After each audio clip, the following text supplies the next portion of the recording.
Handstand, wall facing, L-handstand balance.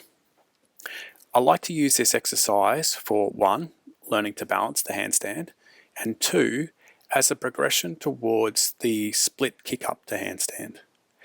As in the split kick-up, you will pass through the L-handstand shape.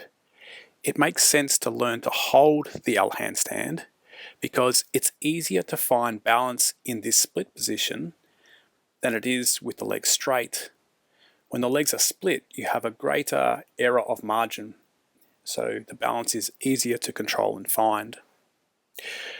To perform the wall-facing L-handstand balance, you'll start by sitting on the floor with the legs straight and the feet flat against the wall. You'll place your hands on the floor next to your hips, and this is where the hands will go when you are facing the wall. So spin around, place the hands on the floor, and walk the feet up and set a nice tight hollow body shape. From here, you want to walk the feet down until the legs are parallel to the floor. If the feet are too high, the alignment of the wrists, elbows, shoulders, and hips will not be vertical. And if the feet are too low, chances are you'll close the shoulder angle. You need to keep the shoulder angle open at 180 degrees, and you want to have the wrists, elbows, shoulders, and hips stacked in a nice vertical alignment. So once you find the L shape, you're going to lift one leg off the wall, keeping both legs straight, and think about actively pushing into the floor. You want to keep the elbows locked and you want to keep the shoulders elevated. Make sure your eyes are vertically stacked above the palms of the hands and you are looking straight down at the floor. This will help to keep the shoulder angle open.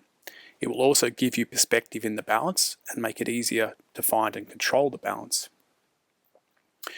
From here, you're going to use the top leg as a counterbalancing weight. So you take the leg behind the vertical alignment point so that the weight will shift and pull the foot off the wall. You do not push off the wall with the foot.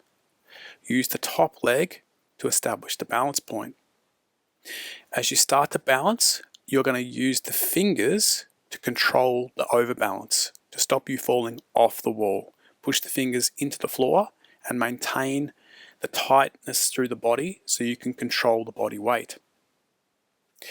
If you start to fall back towards the wall, you want to elevate the shoulders, push up, and you want to think about sucking your belly button in towards your spine, as this will help you to control the underbalance.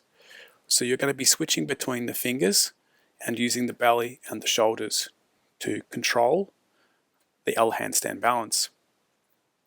So you need to find balance and hold balance for the prescribed amount of time on one leg.